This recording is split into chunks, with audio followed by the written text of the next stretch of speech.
I do think that there's a lot of value in understanding some of the basic concepts behind efficiency and how it applies to the workplace.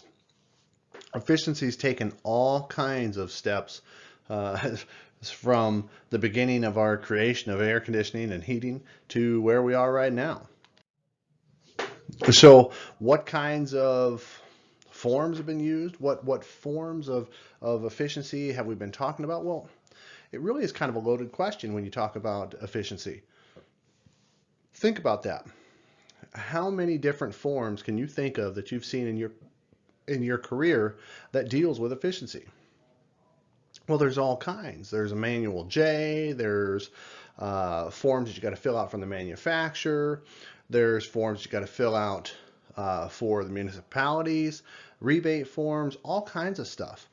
So there's no shortage of forms or paperwork involved in proving efficiency, but let's go beyond that.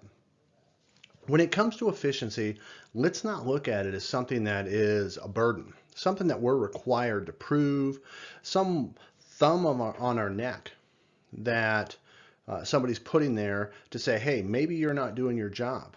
I want you to prove that you're doing your job to me. Don't look at it like that.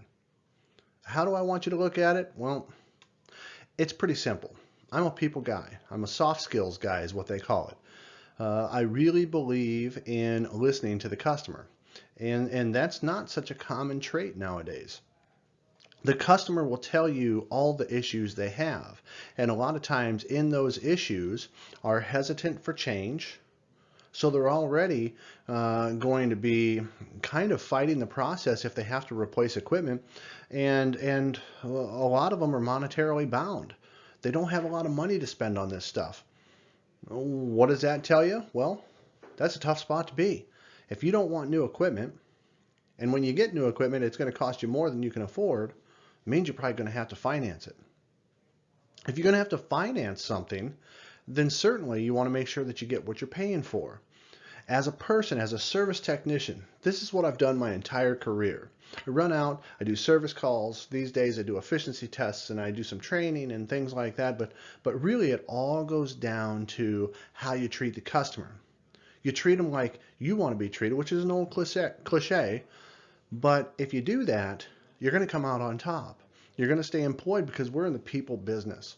You have to care about the customer getting what they paid for. Now, I realize that through most of our careers, we've gone out to a job and whatever furnace was there, whatever air conditioner was there, if it failed, we'd replace it with a like size, like load, maybe an upgrade in efficiency, but if it's up to the customer and it's up to pricing, maybe not.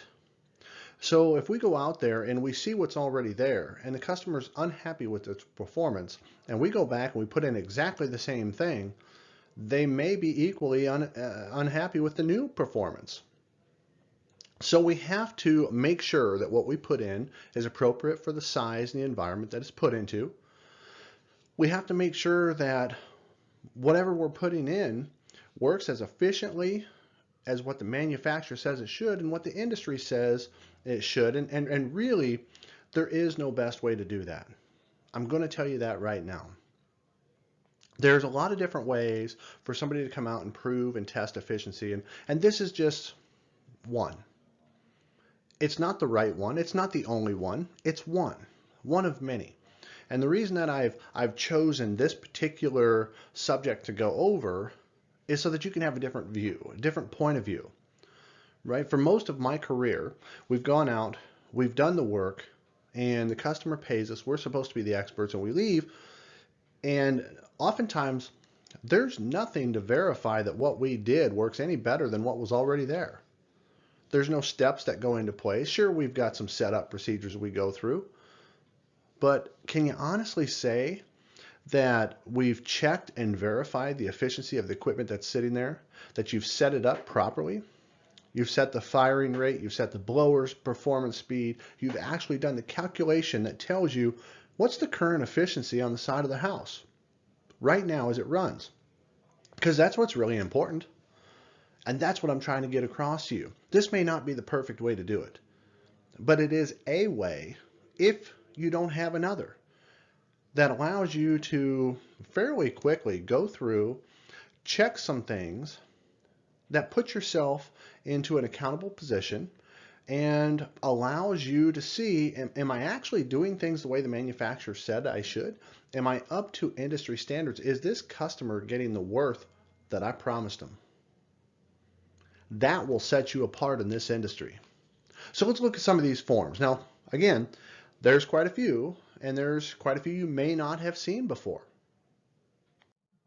Here's the first one, a WX17 form. This is a form that's used by many state offices, and what this is for part of the weatherization program. Okay, so weatherization programs are designed to make sure that people that may or may not be able to afford to have energy efficient stuff put into their home or verified can get such done by qualified companies and maybe at a discounted rate or free rate. And if you look at this form, it's fairly comprehensive.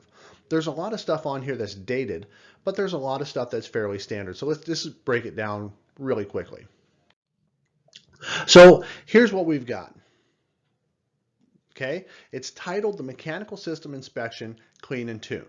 Okay, so somebody that has qualified for this government program, this weatherization program, has now had somebody call them, set up an appointment to come out and check several things within their home to make sure that they operate safely and that they operate as efficiently as possible. And these are the things really that are covered in that form. You've got your agency information, who the inspector is going to be that comes out. You got client information, what type of equipment do we have, and we've got all kinds of things that we've got for check boxes that are requirements for specific types of equipment. Then you've got some actual information, stuff that you've got to check, that you've got to measure. Okay, you've got airflow. Okay, airflow is a valuable thing to measure. Why is that? Well, because we can put a value on that. We can put a number on that. We know as an industry standard that if you're setting up an air condition or checking the air condition blower performance, you should be at about 400 CFM per ton as an industry standard, or there are some manufacturers out there that are at 350 CFM per ton. Verify which one that you're working with, but 400 CFM per ton is pretty standard and pretty easy to comply with. We're going to talk about that a little bit. What electrical information are you required to get? Well, it depends on what you're checking. You may have to get the incoming voltage. You may have to get the amp draw on certain appliances. What types of refrigerant lines do we have? What size? How long do you think they are? Are they exposed? Do we have insulation on those? How do they go through the wall? And visually, you'll inspect that combustion chamber. So in the furnace, what does the actual combustion box look like? Is it an older furnace that has cast burners with all kinds of rust and possibly soot in there? Are they newer style burners where you've got a combustion chamber with ribbon burners or in-shot burners and it's in fairly good shape but very little adjustments if you had to adjust? What do they look like, physically speaking? Okay, you also have requirements to educate the customer. Now, what does that mean? This is one of those topics that folks get a little bit uncomfortable with. They call it soft skills. Okay, educating the customer is just as important as any other part of your service and check or your efficiency check. The customer doesn't need to understand everything you're doing. You're the expert.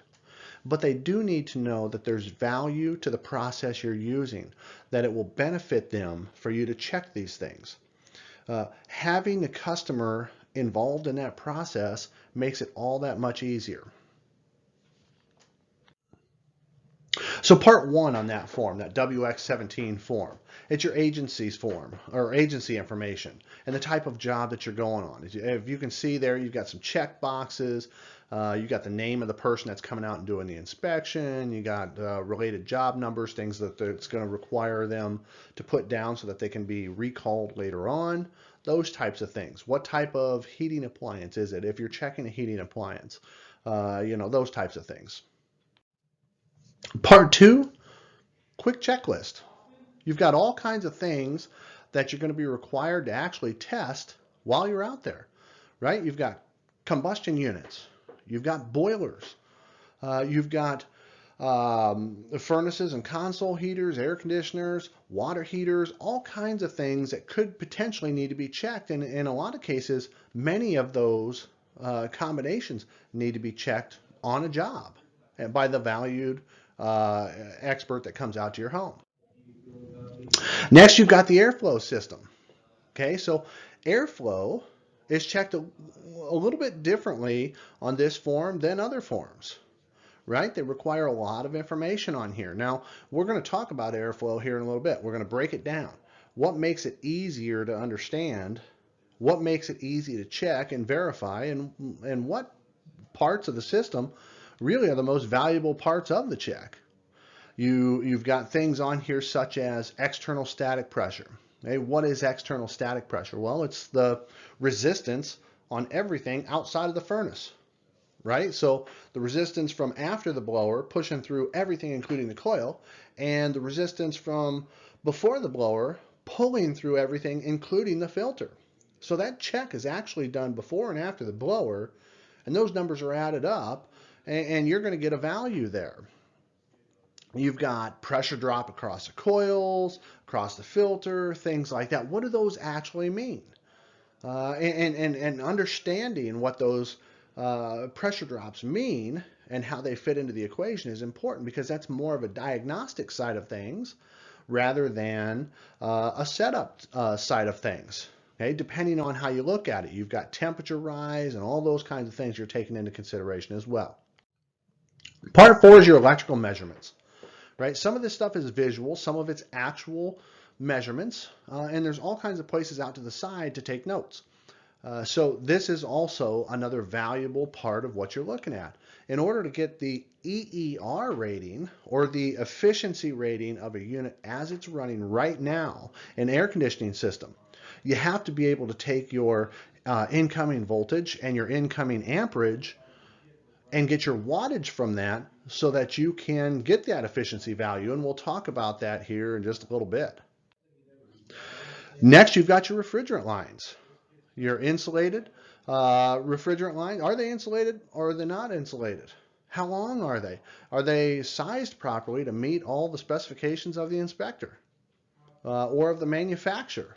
Are they routed properly? Are they too long? Are they too short? Too many 90s?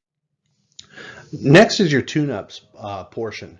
Okay, here you're going to go through and check off boxes mostly that are basic everyday tune-up type stuff. You know, did you clean the flame sensor? Did you clean the filter or replace the filter? Have you done any calibrations on the thermostat if required? Have you adjusted any of the airflow? Okay, and then down below it talks about carbon monoxide testing and in the different chambers.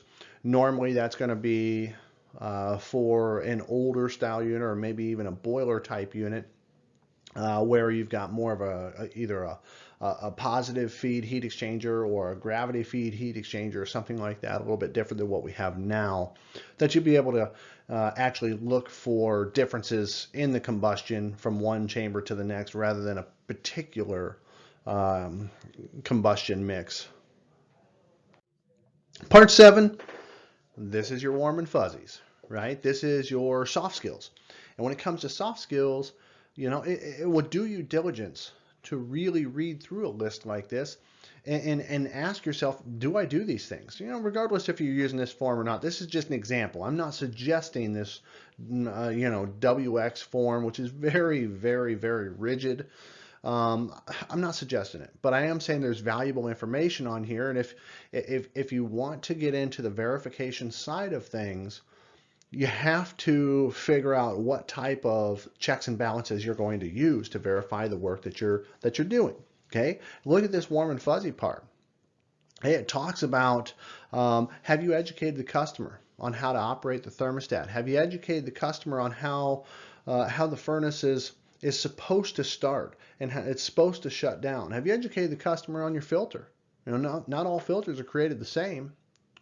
If they were, there wouldn't be so many doggone choices.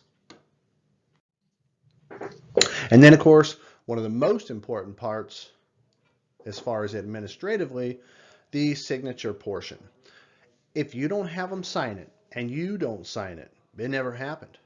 That's your proof of the information that you've put down on that piece of paper. That's the proof of the work that you've done and their acceptance of that work. Very important, no matter whether you're talking about this form or any other form. You've got to have verification.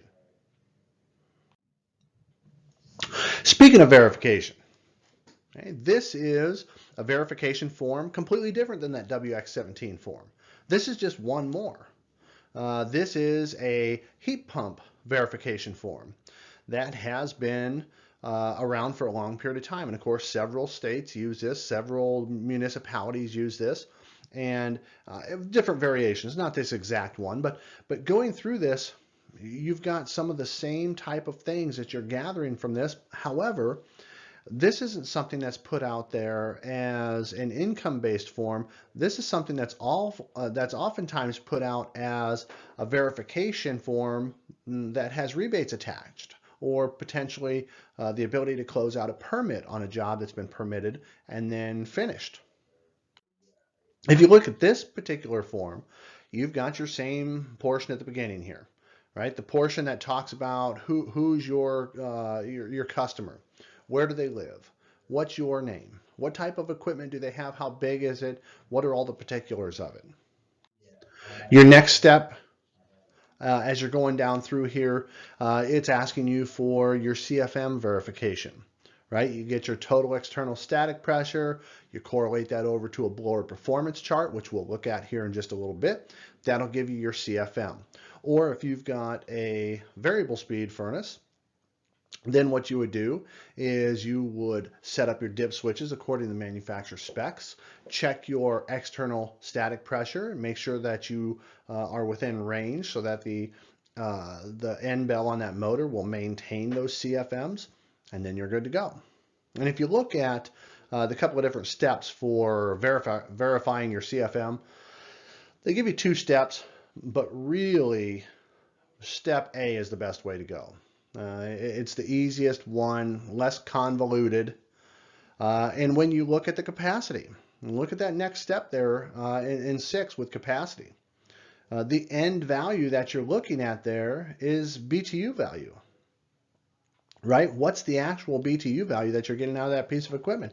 And that's been the end all be all for a couple decades. Right? We do these verifications, and it's not just about efficiency, but what type of BTU value is on this equipment as an end result of dum-dum getting involved with the installation. And if you go and continue on through there, there's a few other things that you've got to get, including your signatures, both from you and the homeowner. And my suggestion is the homeowner should have a copy of this, as well as your company, of course. And you're probably going to send it in someplace, so that's kind of a moot point. So we'll talk a little bit about this verification form, right? The newer way that efficiency is going is not based on rebates, right? The interesting tale that you get in the industry right now, rebates have been around forever. When you talk rebates, you're talking potentially the ASHRAE or AHRI rebates or something like that from the past that's based on the equipment that you buy. When you buy high efficiency equipment, you get a rebate back from the state or local authorities or maybe even from your power utility.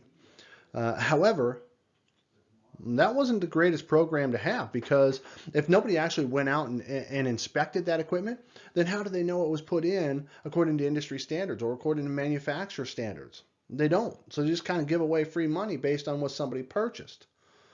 So now the idea is we're not going to give you money based on you doing the job that you're supposed to do in the first place. But what we will do is we'll allow you to go out there, install the equipment, fill out some basic information that'll give us an EER value, which is a timestamp on the efficiency of the equipment as it runs today on the side of your house.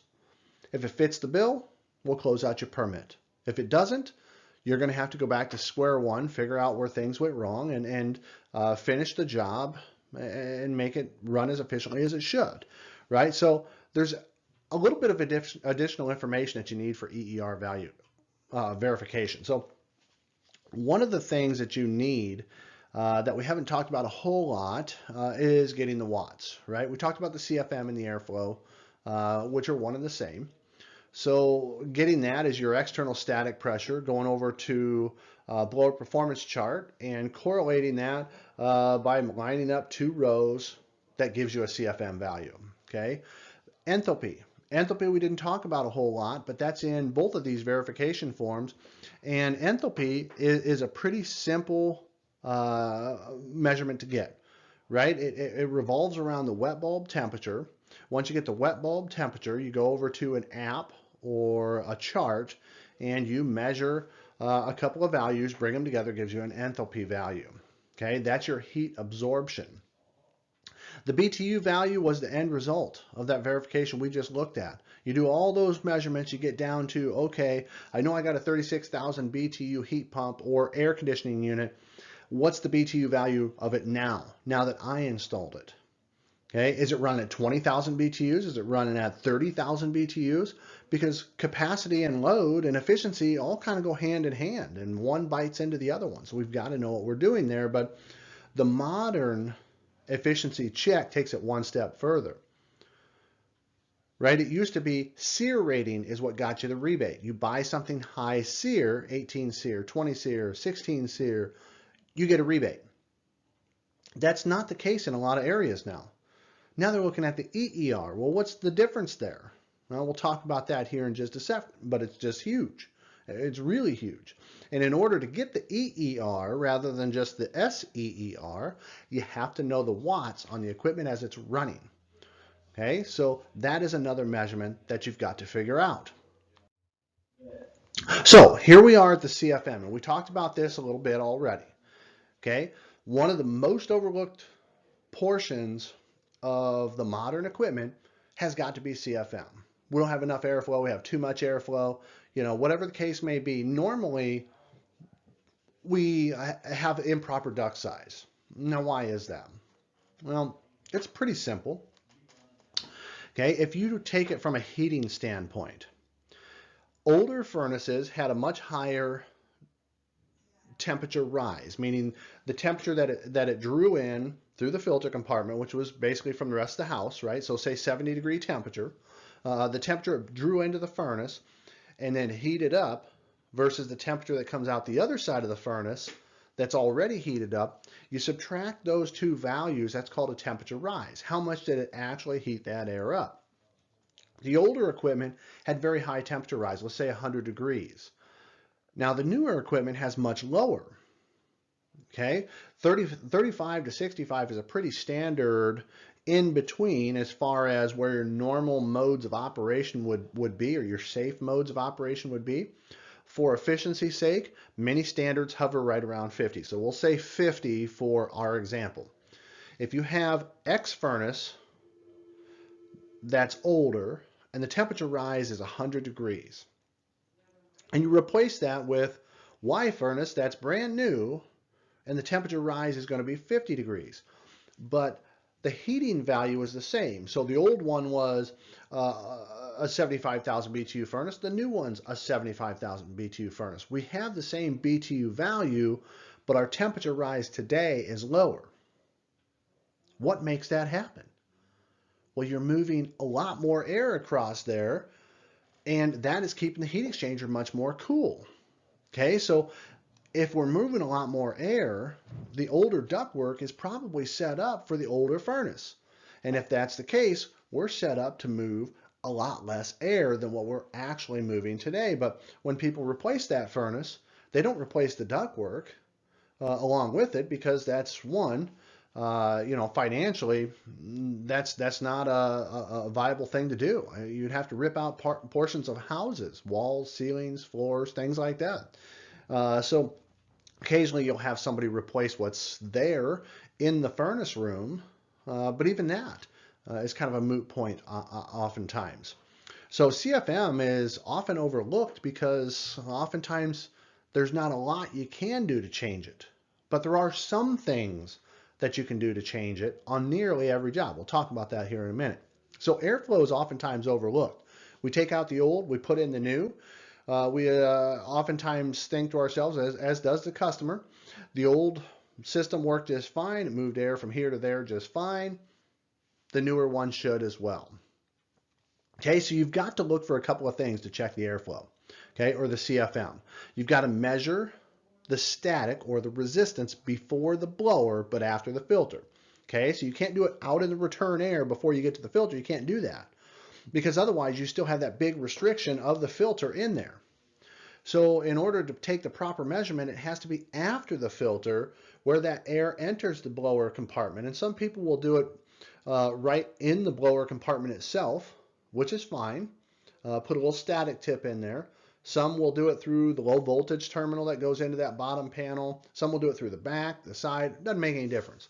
You have to get the resistance measurement in there, and that's going to be on the negative side of a 2-port manometer, or it's going to be a negative reading on a single port manometer. Makes no difference. Okay, then you have to take the second measurement, which is after the blower. Okay, now after the blower, but before the coil. So we're still staying inside of the cabinet of that furnace.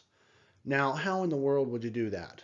Now, the way that I was always taught was simply take out the high limit switch, put a piece of tape over that hole, and stick your static measurement in there, and then run the fan on the on switch in order to take that measurement. Well, you can't really do that on all equipment nowadays, and I don't like to do things that you can only do on some stuff, and then not on other stuff. You got to change it up. So, in light of that, there's a couple of different ways you can handle this. Now, one, the efficiency tests have taught that even though I don't appreciate going through the skin of the cabinet of a furnace, okay, there are measurements that need to be taken from inside of there because that's where the airflow is moving before it gets to that coil. So oftentimes where we'll put that penetration to take the measurement after the blower but before the coil will be right below the air conditioning coil, the A coil, in either the sides or the back of the furnace. Okay, usually that's going to be 2 inches down, 4 inches over-ish.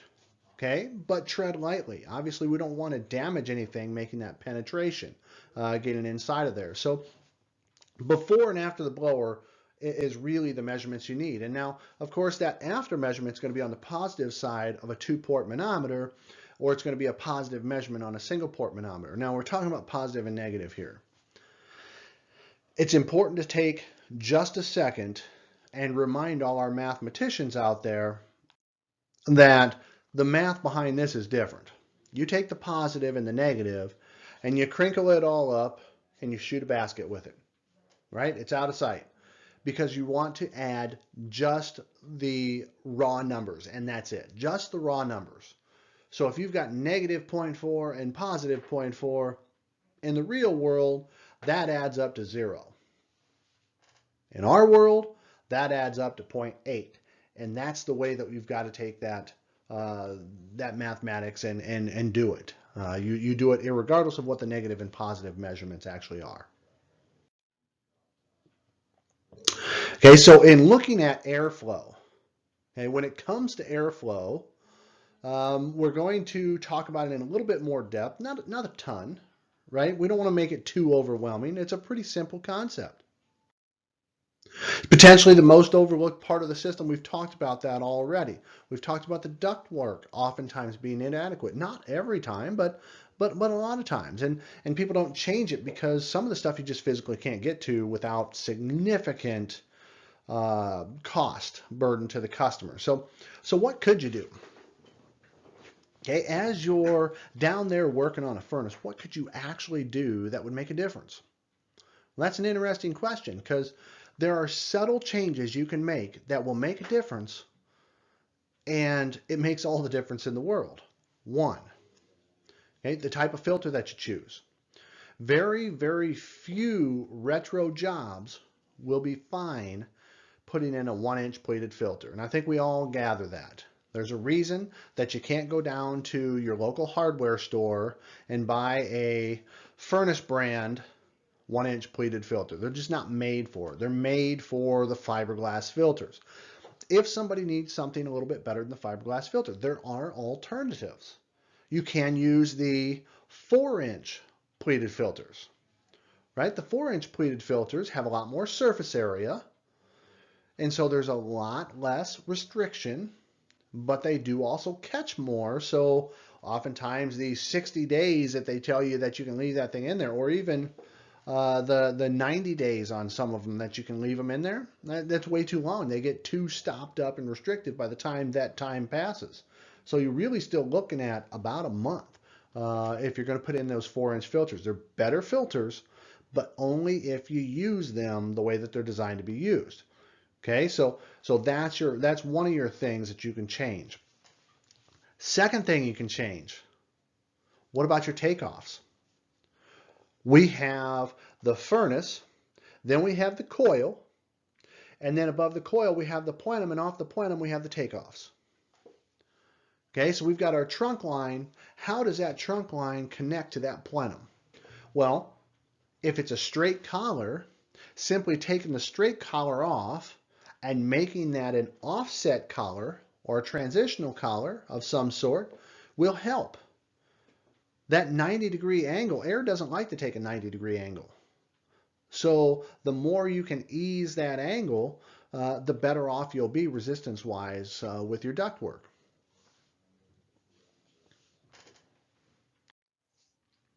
Now there's all kinds of ways you can look at this. Flex duct is flex duct. Yeah, I think oftentimes we don't use it the way it was designed to be used, and people say, well, how was it designed to be used? And that's up for debate as well. Okay, clearly the picture in the upper left, the picture in the upper right, picture in the lower right, those are easy to look at and recognize, well, that's not the way it was designed. I mean, for goodness sakes, when you look at the upper left there, it looks like somebody bought, a 25-foot run of flex duct, needed to go about 3 foot and decided, I'm using it all, I bought it all. And that's not a great way to look at it. This stuff is designed to be used while stretched straight and braced up every couple of feet. Okay, with a 1-inch strap if you're following code. So could it be laid across the joist like you've got in there? Absolutely it can. Again, as long as it's stretched straight and it's running straight. Any curves, bends, droops, any of that stuff affects the way that flex duct runs. Okay, now the one in the lower left, I particularly didn't mention that one because it looks good. To the eyes, that's pleasing. But it also has two clear 90-degree angles that you can see. One at the top, one towards the bottom. Okay, that is going to really be a hindrance to that airflow. Okay, now when it comes to flex duct, most people would say it's designed to go in areas that are otherwise difficult or impossible to run traditional ductwork through, and I wouldn't disagree with that. However, you've got to use some common clarity on this. Okay, oftentimes ductwork could be run through there. It's just not as easy. Okay, but it is better for the system. It's better for the customer if you run traditional hard duct. There are some areas where flex duct is far more valuable to run, such as areas that have to be insulated or have to be noise proofed. Those areas, it's great to have flex duct in because it's going to inherently be better insulated, and it's going to curb any noise that's going to come from the equipment. Okay, some people use it as a noise dampener just to connect two pieces of rigid duct. So commercial application, you've got a piece of duct that comes off the trunk line, and then you've got a piece of duct that goes down to where the 2x2 grid is in the ceiling. Oftentimes between here and here, they'll put a piece of flex duct in there to keep any vibrations from happening in that office area. Genius. That's a great way to look at it. Okay, when it comes to flex duct, just know how it's supposed to be run, know your lengths. There's ductulators out there, and there's specific ones by the manufacturers of flex duct that will tell you how long these things can be run and what kind of CFM you can expect out of it if it's run properly. The blower performance chart. We're going to break this down and make it about as easy as it can be. We don't use this for a whole lot. You see this blue line that's on there, which is oftentimes how the actual fan curve for a particular motor is plotted on a chart like this. It's plotted by taking the resistance versus the CFM, making those meet on the chart and plotting a line. And then you, of course, you make your little graph and it all goes about its merry way and means very little to a lot of people. Okay? However, in looking at this graph and keeping it very simple, on the left-hand side, you have what's called static or resistance in the ductwork. Traditionally, most manufacturers, residentially speaking, don't want you to go above 0.5 inches of static. Some of the efficiency tests allow you to go to 0.8 on a multi-speed blower and up to 1 inch of static on a variable speed blower.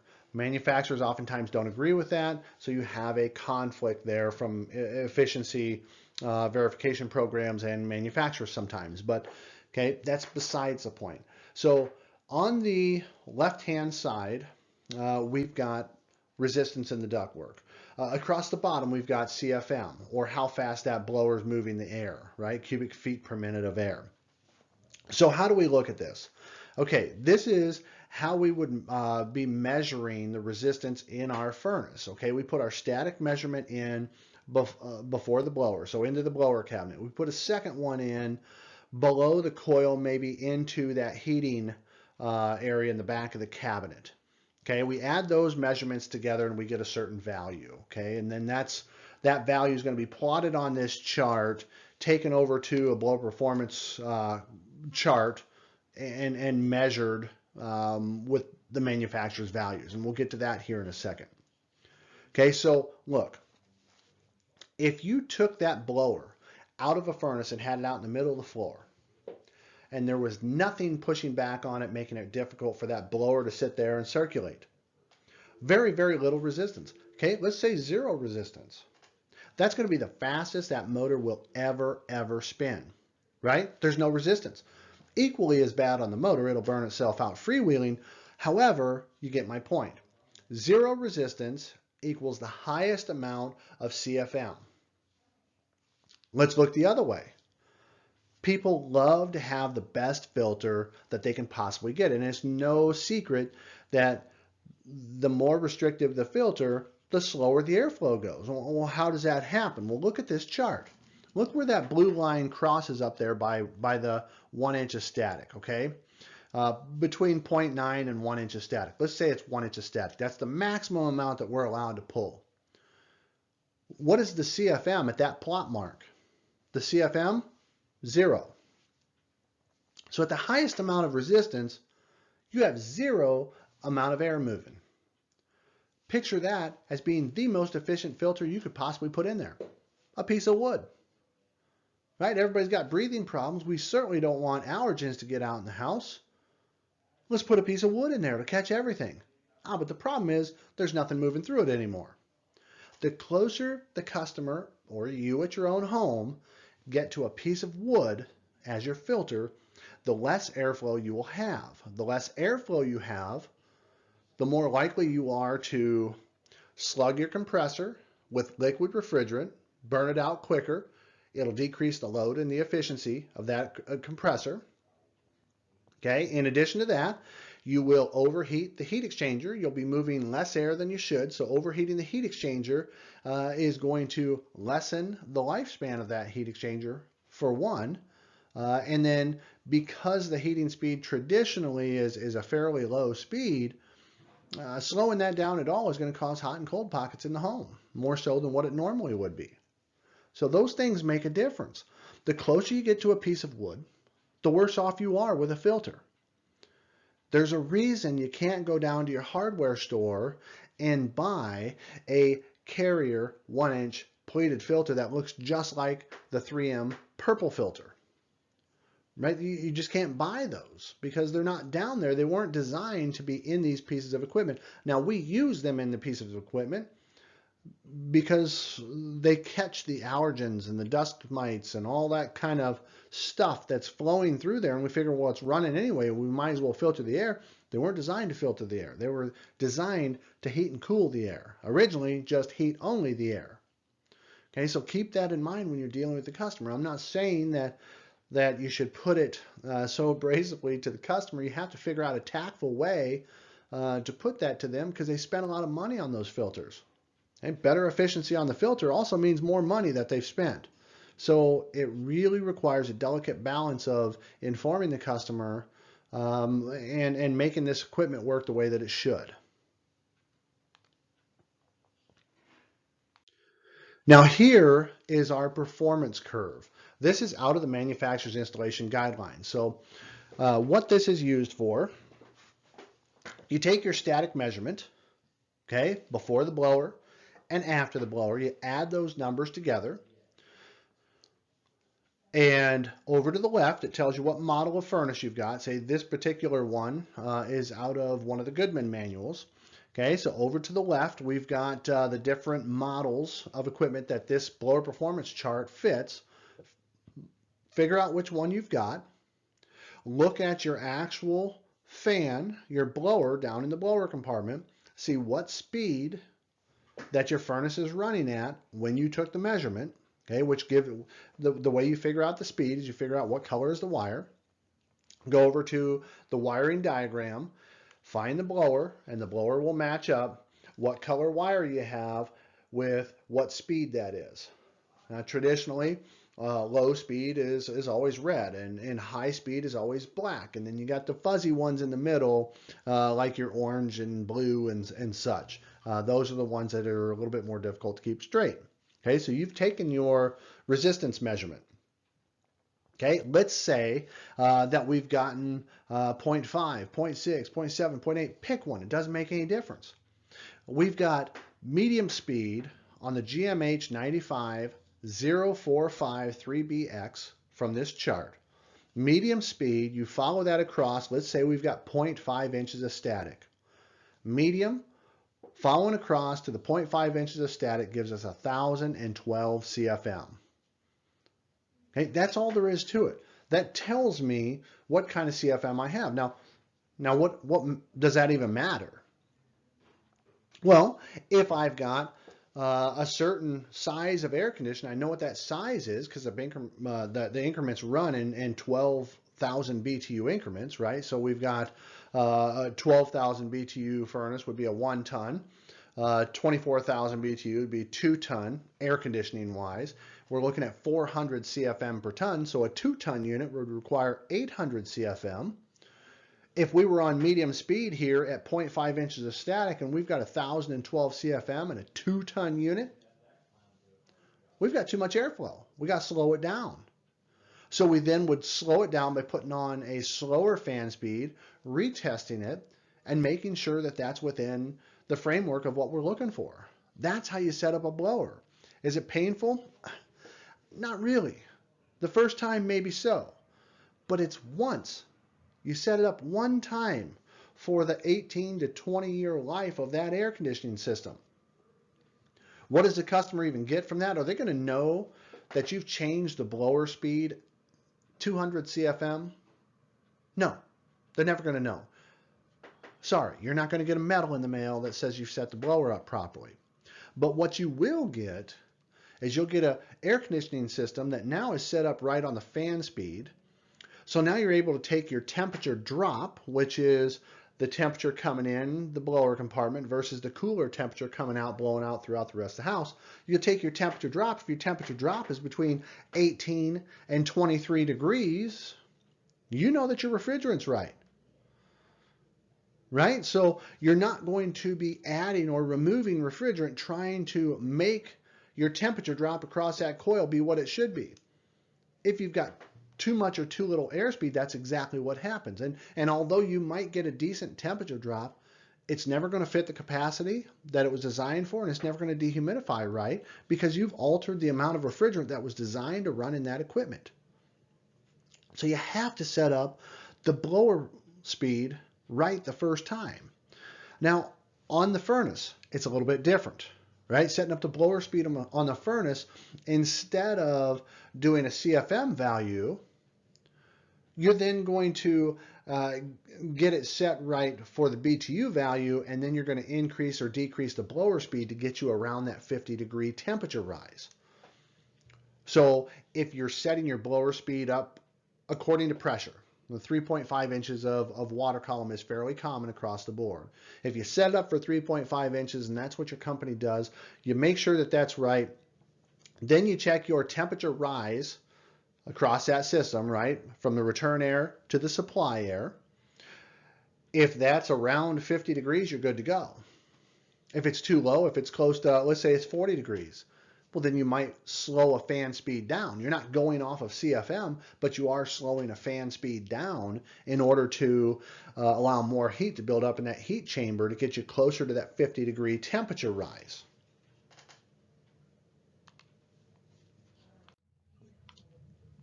Okay, now how would you take that measurement? Let's look at that real quick. Here's just an example of a manometer. Checking the airflow in the ductwork. This is really what we're checking. We're checking static. Static is very, very simple. Some guys will just go this far. Right here we've got air moving through the ductwork. They'll put a hole in that edge of the ductwork and they'll just stick their manometer up to that hole. As long as there isn't insulation on the other side that could be blocking that hole, they should get a good static reading, because the measurement is the measurement that's pushing out on the ductwork, not that's running along the inside of the ductwork. Okay, some will actually stick a 1/4-inch piece of tube in there, maybe a static pressure tip in there to get that measurement.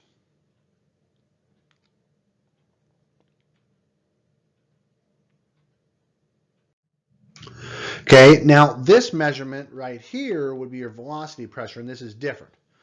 Okay? I don't traditionally use this because I think that there's better ways to get this measurement, but I did want you to see the difference between just checking the resistance in the duct, or not the resistance, but the static in the ductwork, which is a fancy word for resistance, and checking the actual air speed. And this doesn't give you your end value for the airspeed anyway.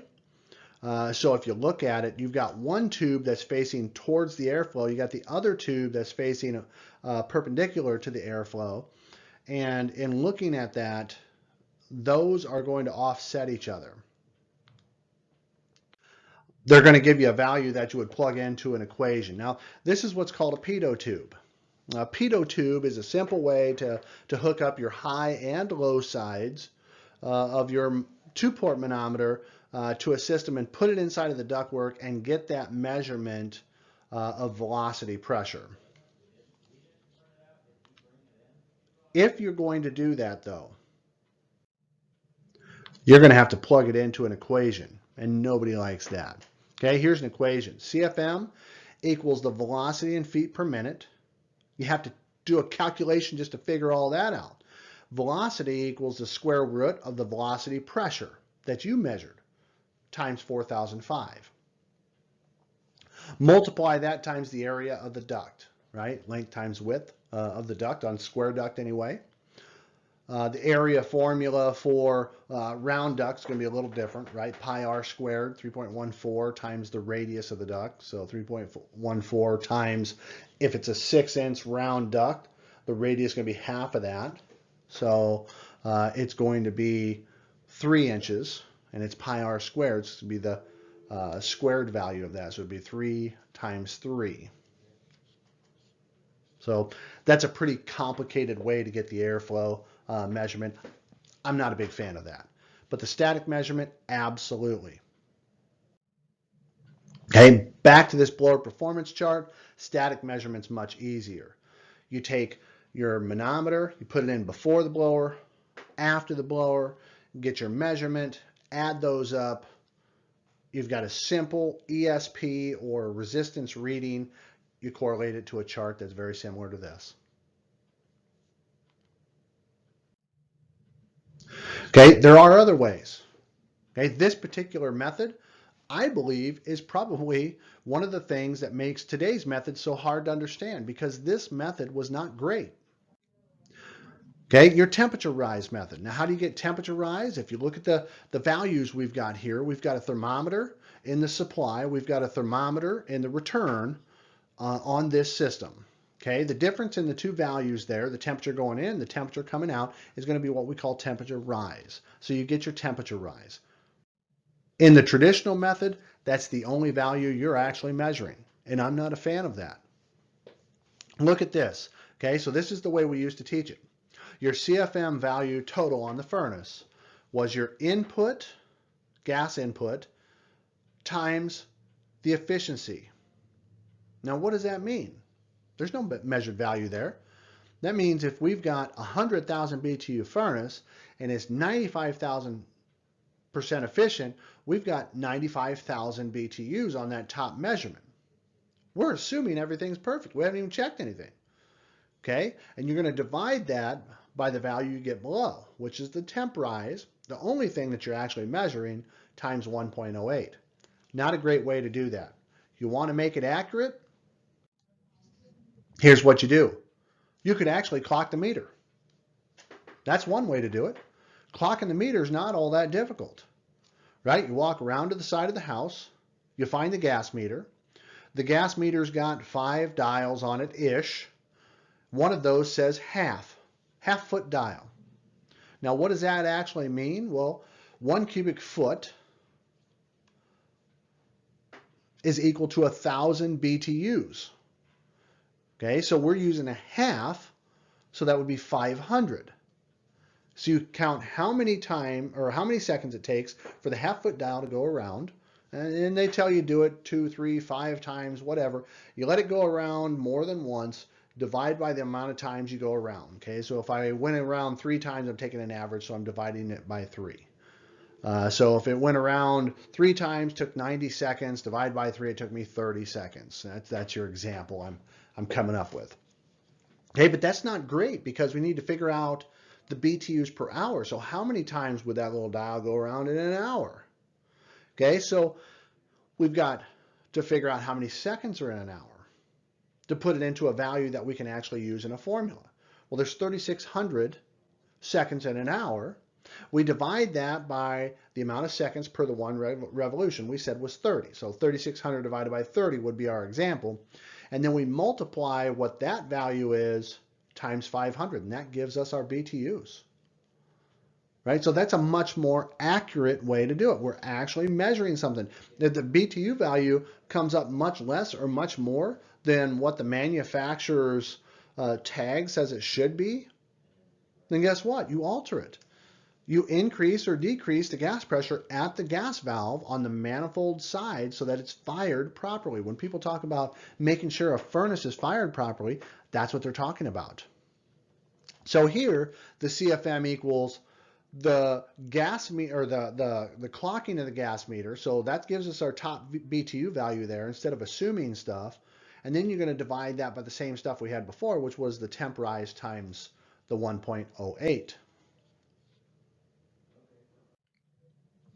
There are other ways for other pieces of equipment. We've got oil furnaces out there. Okay, it gets a little more complicated when figuring out that value. Okay, figuring out the airflow on an oil furnace. You got to figure out the nozzle rating.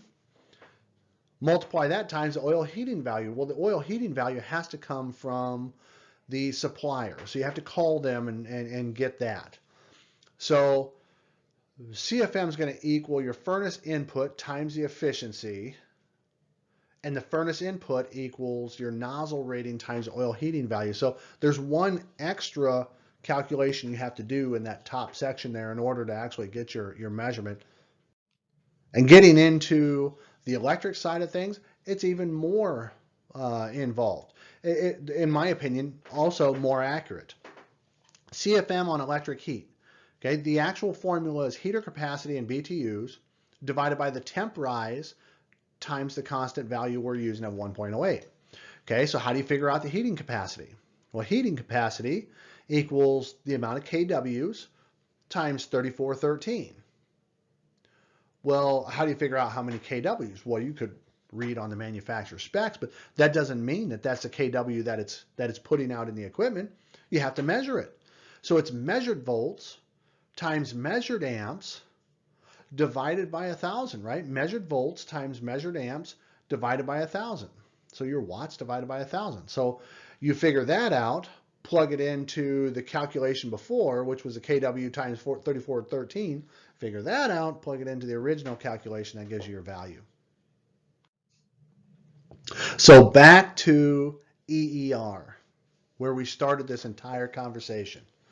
EER requires one more step than what most evaluation forms require. They don't necessarily take the same value in the BTU, or the cooling capacity of the equipment, as they do in the EER. So what's the difference between SEER and EER? Okay, the difference is when it comes to SEER, that is the value that the manufacturer gets before there's ever any installation out in the field, right? That's the best possible scenario. I always use the example of a Camaro in the factory on an air dyne under the perfect temperature and non-wind situations. That's where they get their gas, their gallons per mile, or their miles per gallon rating on those cars. It's never going to get that for you probably out in the real world. And the same thing with SEER on a piece of equipment. EER is a timestamp of what happens when dum-dum gets involved. When I put that in and it's on the side of your house, now how good's it run? They want me to measure that. Okay, and there are certain values I've got to do. We went through CFM already. And we talked about external static pressure. Well, here's your before and after the coil. You can clearly see there's a coil, the triangle, sitting on top of the furnace. Okay, the rectangle sitting below that with a little dotted line in there, that's your furnace. You've got a top compartment and a bottom compartment. This example, we've got a bottom compartment that has a blower in there. Okay, so we've put a penetration in the back of the blower compartment and in the back of the heating area. And we're taking those measurements with a static pressure tip. And those are very, very inexpensive, by the way. A static pressure tip probably going to cost you maybe 10 bucks. Okay, you can use one, and you can go bottom first, and then do top next, and then add those values together. And that gives you your total external static pressure. And people get confused. Why are we not doing that after the coil? Why are we doing it before the coil? Well, because we need to know what the resistance is that coil puts on the system, because that blower is pushing through it. We're trying to set that blower up to work properly with that coil, and the only way that we can do that is make sure that the coil is in the measurement, okay, as we're doing it. Same thing with the filter on the other side. So those are your penetration points for checking your external static pressure. Your EER verification, okay, you also have to get your enthalpy. Here's an enthalpy chart. Okay, this enthalpy chart I told you was pretty straightforward, fairly simple. Right? The enthalpy chart tells you got to have the wet bulb temperature. The wet bulb's on the left-hand side here, and the enthalpy sits right next to it. Right? What's your heat absorption that we're talking about here? When you're looking at your heat pump verification form, these are your basic understandings that you've got to have. How do I check the airflow? How do I check my air temperature? Right? I've got my supply temperature, my return temperature, and then I convert that over into enthalpy with a chart. Then I do a calculation that gives me the BTU value, and then at the very end of that, I've taken the watts, which is your next step, which is your volts times your amps, measured volts at the condensing unit, times measured amps at the condensing unit, both while running. You take your BTUs divided by watts. That gives you the EER value. Right? Here's your BTU value.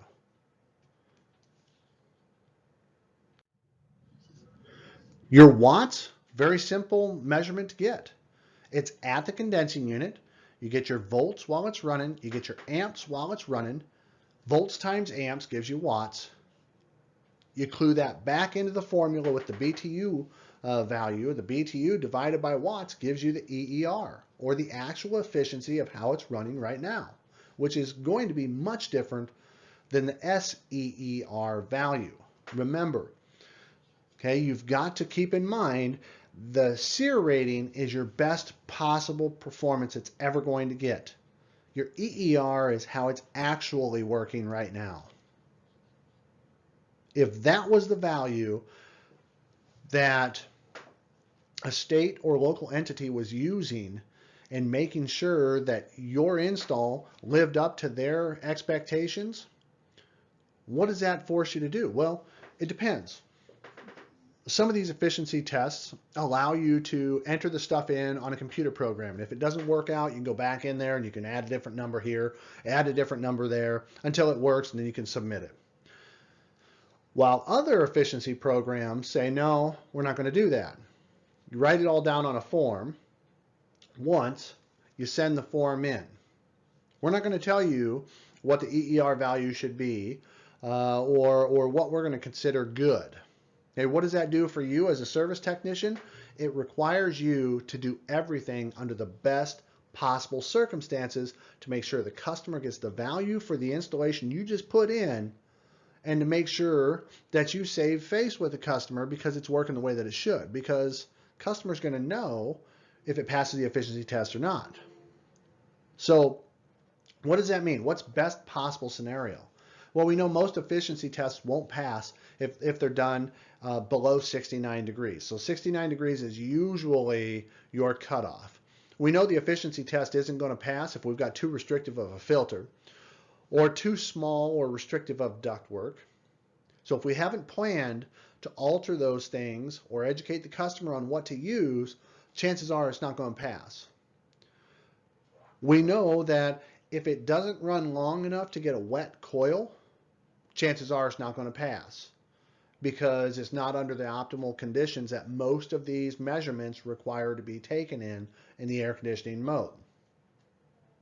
If we've got a system that's been sitting there for a long time, now it's got cottonwood and all that kind of stuff on there, well, we know it's probably not going to pass because it's not going to pass the efficiency side of things when we take our wattage reading on that.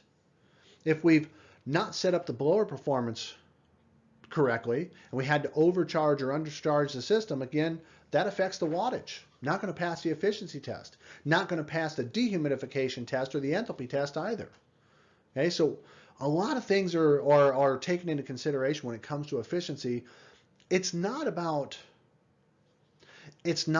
checking on everybody. It's about proving that what we're doing makes a difference.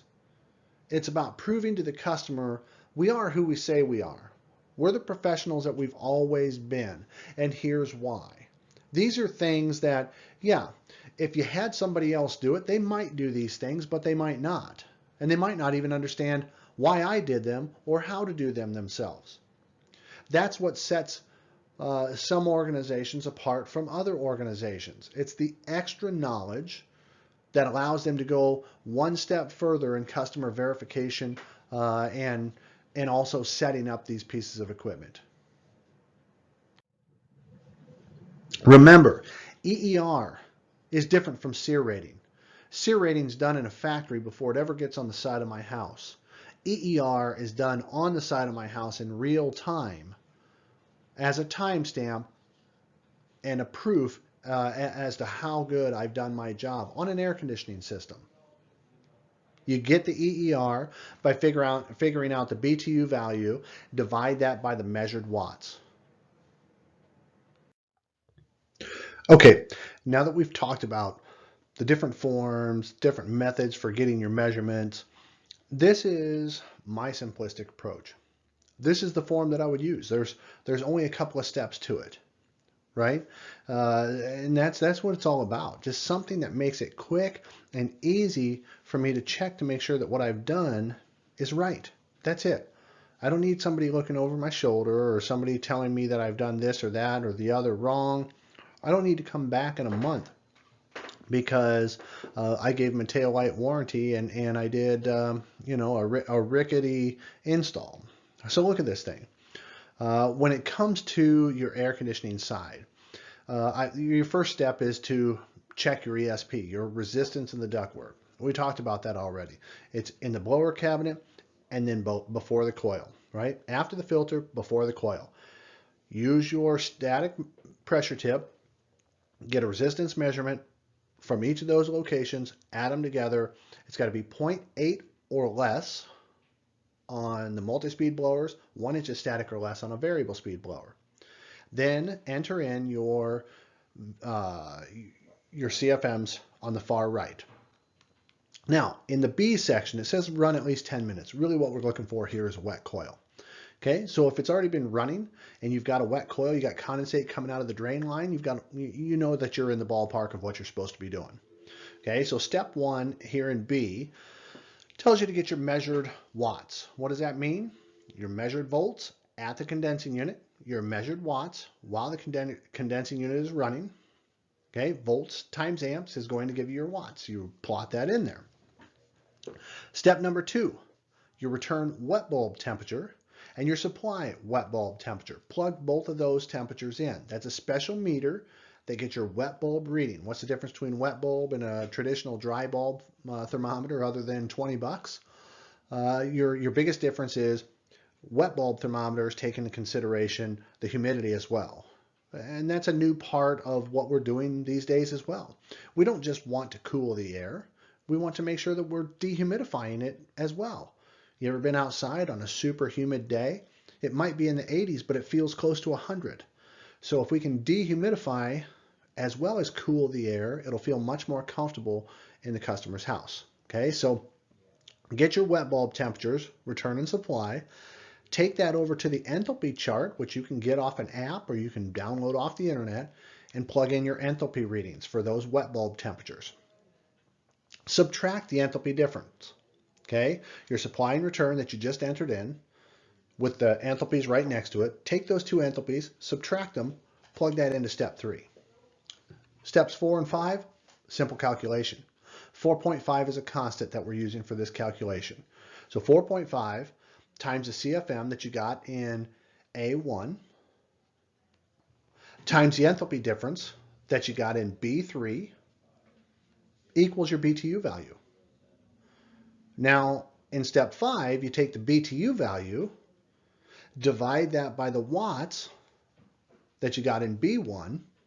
That's going to give you your EER, which is a timestamp of how efficiently this piece of equipment is operating now that you're actually done with your installation. So effectively, we know it was a high SEER rating when you bought it, but what happened when Dum Dum got involved? That's what we figured out.